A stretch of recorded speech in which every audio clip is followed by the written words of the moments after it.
कि लगातार एक सप्ताह तक हंगामे और गतिरोध के बाद संसद के मॉनसून सत्र में आखिरकार विधायी कामकाज ने रफ्तार पकड़नी शुरू कर दी है। जी हां, सोमवार को लोकसभा में एंटी पेपर लीक बिल पेश किए जाने के बाद मंगलवार को इस बिल पर चर्चा हुई और इस दौरान सत्ता और विपक्ष के बीच विधेयक को लेकर तीखी नोकझोंक भी हुई, जहां सरकार इस एंटी पेपर लीक बिल को परीक्षा व्यवस्था में सुधार और पेपर लीक जैसी जो घटनाएं हैं उन पर लगाम लगाने की दिशा में बड़ा कदम बता रही है। तो वहीं विपक्ष की बात करें तो विपक्ष इस मुद्दे पर सरकार से जवाबदेही तय करने की मांग कर रहा है।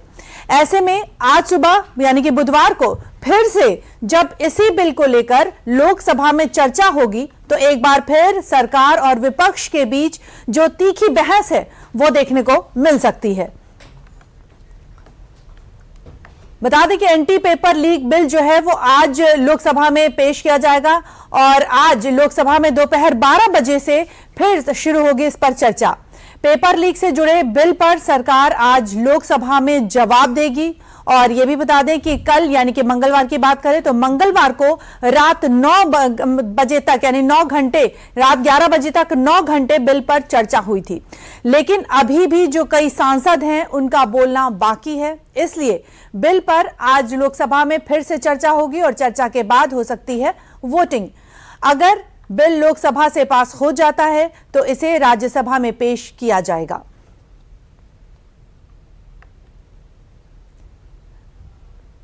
बता दें कि कल मंगलवार को लोकसभा में जब इस बिल पर चर्चा हुई तो सत्ता पक्ष और विपक्ष के बीच सीधा टकराव देखने को मिला है। विपक्ष ने जहां पेपर लीक और छात्र आंदोलन को लेकर सरकार को घेरने की कोशिश की तो वहीं सरकार ने भी विपक्ष को करारा जवाब दिया है। सरकार को कम से कम ये बताना चाहिए था कि 2024 में जब ये लेकर के आए थे तो आज 2026 में कैसे पेपर लीक हो, और केवल गिनती के 1-2 पेपर लीक नहीं हुए हैं।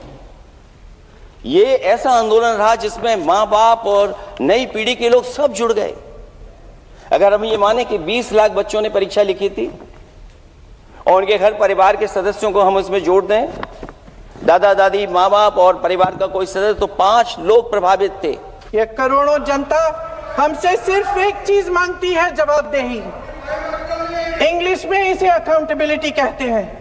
हमें सत्ता देकर हमें यहां तक लाकर सिर्फ उसकी ये गुहार है कि जो हम करें उसकी भलाई के लिए करें, और अगर उनके साथ अन्याय हो तो हम उनके प्रति जवाबदेह बने और उन्हें न्याय दिलवाएं। उनको कोई फर्क नहीं पड़ रहा था कि इस देश के युवा का भविष्य उसकी बलि दी जा रही थी। ये तो नरेंद्र मोदी की सरकार आई, एनडीए की सरकार आई तो 2017 में एनटीए का गठन हुआ। अध्यक्ष जी, जहां पर कांग्रेस शासित यूपीए ने पॉलिसी वैक्यूम करा, वहीं पर अगर मैं जेनजी की भाषा को बोरो करूं, then I will have to say Modi ji clocked it and provided a legislative solution. But while Narendra Modi provided an anti-paper leak law, a very robust law, which today is being even more formidable, all that the opposition did was chase political opportunism. अध्यक्ष जी, फर्क साफ है। फर्क केवल सरकार का नहीं, फर्क सोच का भी है। यूपीए का मंत्र है delay, deflect and deny. Modi का मंत्र है डिटेक्ट, डिसाइड एंड डिलीवर। क्योंकि परीक्षा में धांधली, पेपर लीक ये किसी आतंकवाद और माओवाद से कम खतरनाक नहीं है, क्योंकि इसका सबसे पहला शिकार हमारा युवा होता है। और अपने देश के युवाओं से मैं कहना चाहता हूं, इस पेपर लीक की बीमारी का इलाज भी हम करेंगे, मुकम्मल करेंगे, क्योंकि हर मर्ज की दवा हमें मोदी सरकार में ही मिली है और इसमें भी हम इसका निवारण करने जा रहे हैं, इलाज करने जा रहे हैं। बता दें कि संसद के मॉनसून सत्र के तहत एंटी पेपर लीक बिल को लेकर लोकसभा में चर्चा जारी है। इसके अलावा आज लोकसभा का एक एजेंडा बेहद और भी अहम रहने वाला है। एंटी पेपर लीक बिल पर चर्चा के अलावा सदन में जन्म और मृत्यु पंजीकरण संशोधन विधेयक 2026 पेश किया जाएगा। सुप्रीम कोर्ट नंबर ऑफ जजेस संशोधन विधेयक 2026 पर भी चर्चा और पारित कराने की जो कार्यवाही है वो सूचीबद्ध है। इसके अलावा प्रश्नकाल नियम 377 के तहत जनहित के जो मुद्दे हैं और अन्य जो विधायी कार्य हैं उन पर भी आज के एजेंडे में शामिल है। साथ ही ये भी बता दें कि जन्म मृत्यु पंजीकरण संशोधन विधेयक आज पेश हो सकता है। और इसके साथ ही लोकसभा के अलावा की बात करें, राज्यसभा की बात कर ले तो आज राज्यसभा में भी जो कई महत्वपूर्ण विधायी कार्य हैं वो शामिल हैं। तो सदन में राष्ट्रीय सम्मान के अपमान की रोकथाम संशोधन विधेयक 2026 पर आगे की जो चर्चा है वो होगी और चर्चा के बाद सरकार इस विधेयक को पारित कराने का जो प्रयास है वो करेगी। और इसके अलावा ऑफिस ऑफ प्रॉफिट से संबंधित संयुक्त समिति के लिए 2 सदस्यों के चुनाव का जो प्रस्ताव है वो भी सदन में पेश किया जाएगा। वहीं प्रश्नकाल के दौरान सदस्यों के सवालों का जो जवाब है वो दिया जाएगा और इसके अलावा अन्य सरकारी और विधायी कार्य भी आज के एजेंडे में शामिल हैं। और अधिक जानकारी ले लेते हैं, हमारे साथ जुड़े हमारे सहयोगी अमरेंद्र गुप्ता जी। अमरेंद्र, स्वागत है आपका। अमरेंद्र, बताएं कि लोकसभा में कल एंटी पेपर लीक बिल पर सत्ता और विपक्ष के बीच तीखी बहस हुई है, जिस पर सरकार आज लोकसभा में जवाब देने वाली है। सरकार के जवाब में आज किन जो प्रमुख मुद्दे हैं उन पर सबकी नजर रहेगी, कौन से वो प्रमुख मुद्दे हैं?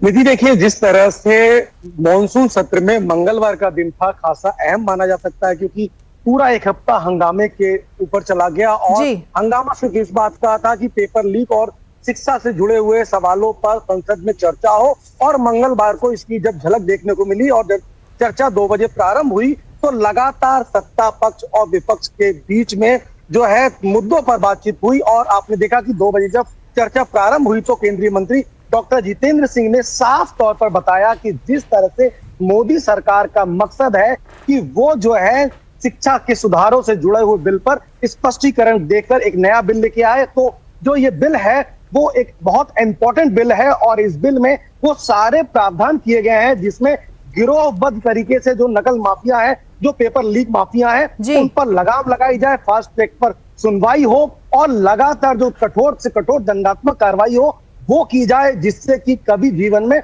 नकल और पेपर लीक जैसी समस्याएं ना हो। और इसके बाद आपने देखा कि जो बीजेपी के तमाम युवा सांसद, जिसमें बांसुरी स्वराज हो या अनुराग ठाकुर हो, उन्होंने पक्ष रखा कि सरकार जो है कितनी गंभीर है और मोदी सरकार का और प्रधानमंत्री नरेंद्र मोदी का संकल्प है कि शिक्षा में आमूल परिवर्तन हो और एंटी पेपर लीक जैसे जो पहलू है उन पर एक कठोर कानून बने। इसको लेकर सरकार ने पक्ष रखा। वहीं विपक्ष की से भी आपने देखा कि सबसे पहले समाजवादी पार्टी के मुखिया जो हैं अखिलेश यादव खड़े होते हैं और उन्होंने भी कई सारे अपने तर्कों के बीच में सरकार को सुझाव दिए। उनका कहना था कि आखिर क्या वजह रही कि सरकार ने एंटी पेपर लीक बिल लाने में इतनी देरी की और अभी तक तमाम ऐसी घटनाएं एनडीए की सरकार में हुआ। इसका पलटवार जब अनुराग ठाकुर ने किया तो उन्होंने गिनवाया कि 2011, 2013 और 2009 में कई ऐसी तमाम जो घटनाएं पेपर की हुई है। और ये सिर्फ एक राज्य की बात नहीं है,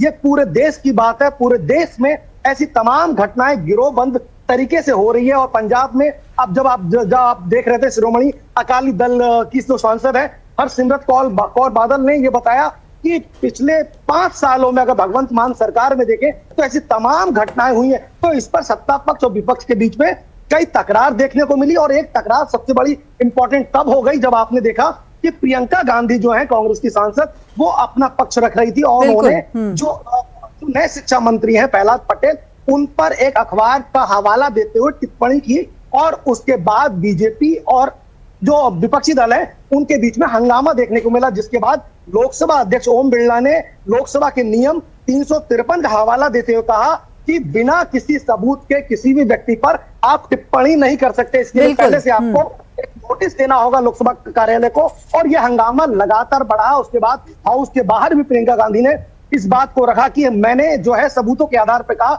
लेकिन लोकसभा स्पीकर ने उस वक्त इसको दरकिनार कर दिया, इसको जो है एक्सपंज करा दिया, यानी कि उनके जवाब से हटा दिया गया। कोई निशिकांत दुबे की टिप्पणी को इस कार्रवाई का हिस्सा नहीं बनाया गया। तो कल अच्छी चर्चा देखने को मिली और तकरीबन रात को 11 बजे तक 9 घंटे की चर्चा। चलिए ये चर्चा जी अमरेंद्र, यहाँ पर यह भी जानना चाहेंगे कि पब्लिक एग्जामिनेशन संशोधक विधेयक की बात करें तो किस तरह से ये काम करेगा और क्या लगता है कि परीक्षा माफिया जो है इन पर कार्रवाई के साथ साथ जो परीक्षा व्यवस्था है इसमें भी व्यापक सुधार की आवश्यकता है? निधि, निश्चित तौर पे अगर बिल के ड्राफ्ट को देखेंगी आप तो आपको पता चलेगा कि इस बार जो है 2024 में जब anti paper leak bill NDA सरकार लेके आई थी, मोदी सरकार लेके आई थी, तो इस बार जितनी भी घटनाएं हुई हैं उनको रोकथाम करने के लिए फूलफूक तरीके से उसमें इंतजाम किए गए हैं। सजा की अवधि बढ़ाई गई है, जुर्माने की संख्या बढ़ाई गई है, फास्ट ट्रैक सुनवाई होगी, 2 महीने में कार्रवाई करनी होगी। ऐसी तमाम वो योजनाएं जो सरकार चाहती थी इस बिल में दिखे, वो इस बिल में आपको दिखती है। और सबसे बड़ी बात, जो नेक्सस है, जो पेपर लीक का नेक्सस है, उस पर पूरी तरह से लगाम हो, इस बात को भी बिल में ड्राफ्ट किया गया है। तो कुल मिलाकर कहें तो एक इंपॉर्टेंट बिल सरकार लेके आई है जिसकी मांग लगातार विपक्ष कर रहा था। लेकिन हैरानी निधि वही कि जब आप संसद के बाहर चर्चा की मांग करते हैं और उसके बाद सदन में इस विषय को छोड़ के अन्य मुद्दों की चर्चा करते हैं, तो इसको लेके केंद्र के संसदीय कार्य मंत्री किरण रिजिजू रात को लगभग 10:30 बजे, मैं संसद भवन में मौजूद था, रात को 10:30 बजे मीडिया के सामने बाहर आते हैं और वो ये बात को रखते हैं कि जो आपको हाउस मिला है वो चर्चा के लिए मिला है। आप मुद्दों पे मुद्दों को भटकाने का प्रयास क्यों कर रहे हैं? और यही बात आपको देखने को मिली संसद के बाहर। और इस वक्त भी संसद के अंदर भी समाजवादी पार्टी सहित तमाम विपक्ष के नेता उन्हीं पहलुओं को उजागर करने का प्रयास कर रहे हैं, जबकि उनको एक पूरा बड़ा मौका मिला है लोकसभा के अंदर अपनी बात को रखने का। तो ऐसे में सवाल विपक्षियों पर बड़ा है और आज भी जो है चर्चा जारी रहेगी। दोपहर में 12:15 पर फिर से चर्चा प्रारंभ होगी और आज जो है नेता प्रतिपक्ष जो राहुल गांधी है इस चर्चा में हिस्सा लेंगे। इसके अलावा कांग्रेस की जो सांसद कुमारी शैलजा वो भी अपनी बात रखेंगी। इसके अलावा तमाम ऐसे सदस्य हैं जिनको चर्चा में भाग लेना है, तो स्पीकर साहब ने उनको भी समय देने का मौका और बोलने का मौका दिया है। जी बहुत बहुत धन्यवाद अमरेंद्र, तमाम जानकारियां शेयर करने के लिए बहुत बहुत धन्यवाद।